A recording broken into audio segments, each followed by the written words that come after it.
နော်ကဒီအနုပညာလုပ်တဲ့အခါမှာကျွန်တော်ဝါနာအရန်ပါနှစ်ခုရှိအဲ့ဒါပါလဲဆိုတချင်းဆိုတာရယ်တရုပ်ဆောင်တာရယ်အခုတရုပ်ဆောင်ပိုင်းကိုကျွန်တော်အများကြီးကျွန်တော်စူးစမ်းပြီးလုပ်နေတယ်ပေါ့နော်အခုတချင်းလေးတွေဆိုရင်လည်းကျွန်တော်စပြီးတော့လုပ်ဖြစ်နေပြီဒါပေမဲ့ဒီပရိသတ်ရင်ထဲကိုရောက်ဖို့အများကြီးစူးစမ်းဖို့လိုပါသေးတယ်အဲ့တော့အခုပြိုင်ပွဲတွေကဆိုရင်လည်းဒါပရိသတ်နဲ့ဒီကျွန်တော်တို့အနုပညာဝါသနာပါတဲ့သူတွေအတွက်ကိုဒါဓာတ်ရိုက်ချိတ်ဆက်ပေးတဲ့နေရာဖြစ်တဲ့အတွက်ကြောင့်ကျွန်တော်ပြိုင်ပွဲတွေဆိုရင်ဒါတမာတမတ်ကြတဲ့ပြိုင်ပွဲဖြစ်တဲ့အတွက်ကြောင့်ကျွန်တော်ဝင်ပြိုင်ခြင်းတဲ့စိတ်ကတော့ဒါ 100% ဖြစ်နေပါတယ်ခင်ဗျာဟုတ်ကျွန်တော်ကအဆိုပြိုင်ပွဲဆိုအရင်စိတ်ဝင်စားတာဟိုးအရင်တည်းကလေငငယ်ကတည်းကလည်းကျွန်တော်တခြားပြိုင်ပွဲတွေရှိရင်လည်းကျွန်တော်သွားပြိုင်နေဘာလို့လဲဆိုဒါအတွေ့အကြုံပဲအဲ့ဒီပြိုင်ပွဲမှာလည်းကျွန်တော်ပြုတ်ခဲ့တာတွေအများကြီးပဲအဲ့တော့အဓိကပေါ့နော်ဒီပရိသတ်နဲ့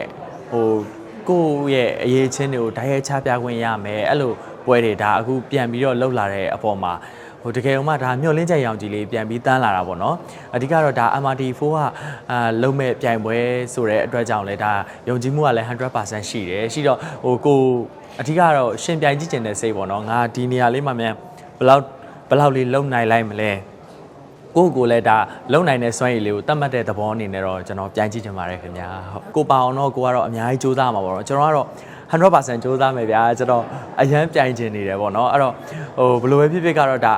ါရှင်ပြိုင်ပြီဆိုတော့အကုန်လုံးကတော့ဒန်းတူပြိုင်ရမှာပဲကျွန်တော်အခုတရုပ်ဆောင်ဖြစ်တဲ့အထိကိုလည်းဒါတရုပ်ဆောင်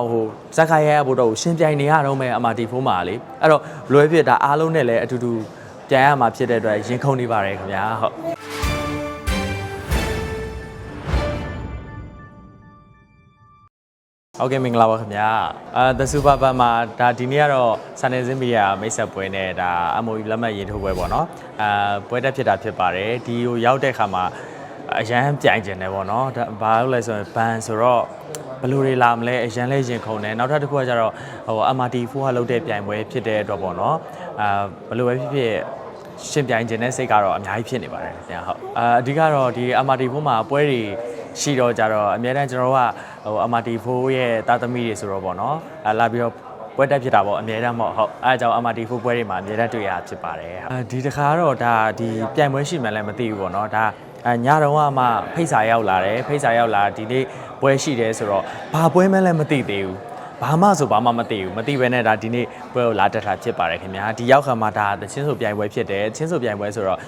ကျွန်တော်အရန်ဘယ်လိုပြောရမလဲအရန်စိတ်ပို့ပြီးတော့လှုပ်ရှားသွားရပါတော့ဘာလို့လဲဆိုရင်ဒါကျွန်တော်ကဒီအနုပညာလုပ်တဲ့အခါမှာကျွန်တော်ဝါနာအရန်ပါနှစ်ခုရှိအဲ့ဒါပါလဲဆိုတချင်းဆိုတာရယ်တရုပ်ဆောင်တာရယ်အခုတရုပ်ဆောင်ပိုင်းကိုကျွန်တော်အများကြီးကျွန်တော်စူးစမ်းပြီးလုပ်နေတယ်ပေါ့နော်အခုတချင်းလေးတွေဆိုရင်လည်းကျွန်တော်စပြီးတော့လုပ်ဖြစ်နေပြီဒါပေမဲ့ဒီပရိသတ်ရင်ထဲကိုရောက်ဖို့အများကြီးစူးစမ်းဖို့လိုပါသေးတယ်အဲ့တော့အခုပြိုင်ပွဲတွေကဆိုရင်လည်းဒါပရိသတ်နဲ့ဒီကျွန်တော်တို့အနုပညာဝါသနာပါတဲ့သူတွေအတွက်ကိုဒါဓာတ်ရိုက်ချိတ်ဆက်ပေးတဲ့နေရာဖြစ်တဲ့အတွက်ကြောင့်ကျွန်တော်ပြိုင်ပွဲတွေဆိုရင်ဒါတမာတမတ်ကြတဲ့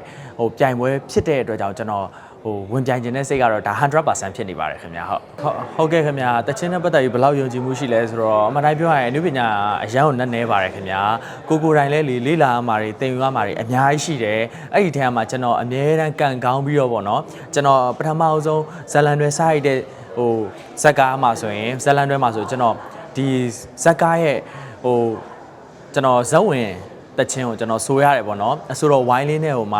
အမဝိုင်းလေးနဲ့တိတိကျကျကို2ယောက်တွဲပြီးဆိုရတဲ့အတွက်တကယ်မှကန်ကောင်းချင်းလေးတွေကဒီအဆိုပိုင်းနဲ့ပတ်သက်ပြီးတော့လဲကျွန်တော်အတွက်ဖြစ်လာတာလေးရှိတာပေါ့နော်အဲ့တော့အခုပြိုင်ပွဲမှာဆိုရင်လဲကျွန်တော်အများကြီးကန်ကောင်းပါစေလို့လဲကိုမျှော်လင့်နေကျွန်တော်ရှင်ပြိုင်ဖို့အတွက်တော့အားတွေအများကြီးမွေးပါမယ်ခင်ဗျာဟုတ်ကျွန်တော်ကအဆိုပြိုင်ပွဲဆိုအရင်စိတ်ဝင်စားတာဟိုးအရင်တည်းကလေငငယ်ကတည်းကလည်းကျွန်တော်တခြားပြိုင်ပွဲတွေရှိရင်လဲကျွန်တော်သွားပြိုင်နေဘာလို့လဲဆိုဒါအတွေ့အကြုံပဲအဲ့ဒီပြိုင်ပွဲမှာလဲကျွန်တော်ပြုတ်ခဲ့တာတွေအများကြီးပဲအဲ့တော့အဓိကပေါ့နော်ဒီပရိသတ်နဲ့ကိုယ့်ရဲ့အရေးချင်းတွေကိုဓာတ်ရိုက်ချပြခွင့်ရမယ်အဲ့လိုပွဲတွေဒါအခုပြန်ပြီးတော့လှုပ်လာတဲ့အပေါ်မှာတကယ်လို့မှဒါမျောလင်းချက်ရောင်ကြီးလေးပြန်ပြီးတန်းလာတာပေါ့နော်အဓိကတော့ဒါ MRT4 ကလုံးမဲ့ပြိုင်ပွဲဆိုတဲ့အတွက်ကြောင့်လဲဒါယုံကြည်မှုကလည်း 100% ရှိတယ်ရှိတော့ကိုအဓိကတော့ရှင်ပြိုင်ကြည့်ကျင်တဲ့စိတ်ပေါ့နော်ငါဒီနေရာလေးမှာမြန်ဘလောက်လေးလုံနိုင်လိုက်မလဲကိုလည်းဒါလုံနိုင်တဲ့စွမ်းရည်လေးကိုတတ်မှတ်တဲ့သဘောအနေနဲ့တော့ကျွန်တော်ပြန်ကြည့်ချင်ပါတယ်ခင်ဗျာဟုတ်ဆောင်းပွဲအစ်စ်ခံရတာကိုကျွန်တော်ကြိုက်တယ်ခင်ဗျာဘာလို့လဲဆိုဒီ MRT4 တဲ့ရောက်ကြတဲ့ကျွန်တော်ကအနုပညာလောကရောက်ပြီးဆိုကြတဲ့ကျွန်တော်မှဘာဆက်သွဲမှမရှိဘူးဒါပေမဲ့ကိုတုံးတိုက်ကြားကြိုက်ကျွန်တော်ဝင်တိုးတာဘယ်နေရာပဲရောက်ဝင်တိုးတာဒီ MRT4 မှာဆိုရင်လည်းလူတွေအများကြီးထောင်ချီပြိုင်တဲ့ထဲမှာ ကျွန်တော်ဝင်တိုးပြီးကမှဒါအဆင့်ဆင့်ရှင်ပြိုင်ပြီးကမှဒါရွေးချယ်ခံရတယ်ရွေးချယ်ခံရတော့လေဒီတရုတ်ဆောင်ရွေးချယ်ခံရတာပေါ့နော်တရုတ်ဆောင်ရွေးချယ်ခံရပြီးတော့လေကားတမ်းမရရဘူးဘာလို့လဲဆိုဒီကားရိုက်ဖို့အတွက်ကိုကျွန်တော်တို့ကရှင်ပြိုင်ရတာ MRT4 မှာလေဟိုကြောသားရင်သာမခွဲကြဘူးသူတို့ကပြိုင်လို့ကြိုက်ပြီးဆိုမှတကယ်ဟိုဒီနေရာနဲ့အဝင်ဝင်ကြားဖြစ်မှရွေးတာပေါ့နော်အဲ့တော့ကိုယ့်ရဲ့ MRT4 အကြောင်းကကိုကသိနေပြီဆိုတော့ကျွန်တော်အခုတချင်းဆိုပြိုင်ပွဲလာတဲ့အခါမှာလဲဒါတေးကြတယ်ဘာလို့လဲဆို MRT4 ကဒါသူတို့ရဲ့စီမင်းစည်းကမ်းနေနဲ့ဒါတေးချာ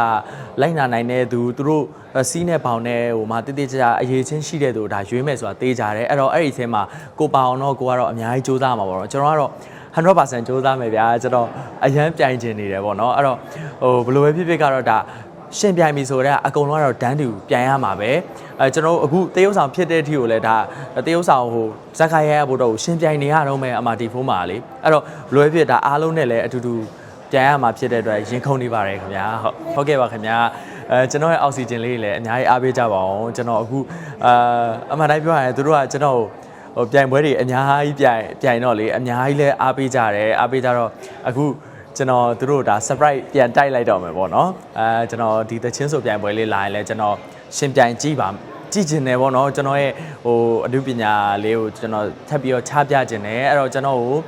ကောင်းသည်ဖြစ်စေစိုးသည်ဖြစ်စေအများကြီးပရိသတ်တွေအားလုံးကလည်းဝေဖန်ပေးပါအောင်ထောက်ပြပေးပါအောင်ခင်ဗျာပြီးတော့အောက်ဆီဂျင်လေးကလည်းကျွန်တော်ရဲ့ချေရတဲ့ပရိသတ်အောက်ဆီဂျင်လေးကလည်းအားပေးကြပါအောင်လို့ပြောချင်ပါတယ်ဟုတ်ပါခင်ဗျာအဓိကတော့လေဒီပြိုင်ပွဲနဲ့ပတ်သက်ပြီးတော့ဒီနေ့ပွဲတက်ရောက်ဖြစ်တယ်ပွဲတက်တဲ့အခါမှာလည်းအမှန်တိုင်းပြောရင်ဒါသချင်းဆိုပြိုင်ပွဲဖြစ်တယ်အကောင်းဆုံးဖြစ်အောင်ဒါဟိုဒီပြိုင်ပွဲကိုကျင်းပကြမယ်လို့ပဲကျွန်တော်တို့သိလိုက်ရတာပေါ့နော်တခြားဘာဆိုဘာမှလည်းမသိရသေးဘူးအဲ့တော့ဒီပြိုင်ပွဲကဘယ်လိုပြိုင်ပွဲမျိုးလဲဆိုတာလည်းကျွန်တော်ဘာမှမသိသေးဘူးဒီနေ့ပွဲလာတဲ့သူတွေလည်းဘာမှမသိသေးဘူးပေါ့နော်အဲ့တော့ဘယ်လိုပြိုင်ပွဲမျိုးဖြစ်မလဲဆိုတာလည်းရမ်းရင်ခုန်နေတယ်ကိုတိုင်ကတော့အဖက်ဖက်ကပြိုင်ပွဲဝင်မယ်ဆိုရင်တော့အများကြီးပြင်ဆင်ရမှာပါပဲကိုတက်ကျွမ်းကျင်တဲ့အဆင့်မြင့်တဲ့သူတွေအမှုပညာလောကမှာဒီအဆိုလောကမှာရောအများကြီးရှိပါတယ်အဲ့တော့သူတို့တွေလည်းအများကြီးလာကြမှာဖြစ်တဲ့အတွက်အများကြီးတော့မမျှော်လင့်ရပါဘူးဒါပေမဲ့အကောင်းဆုံးကျွန်တော်စူးစမ်းပါမယ်ခင်ဗျာဟုတ်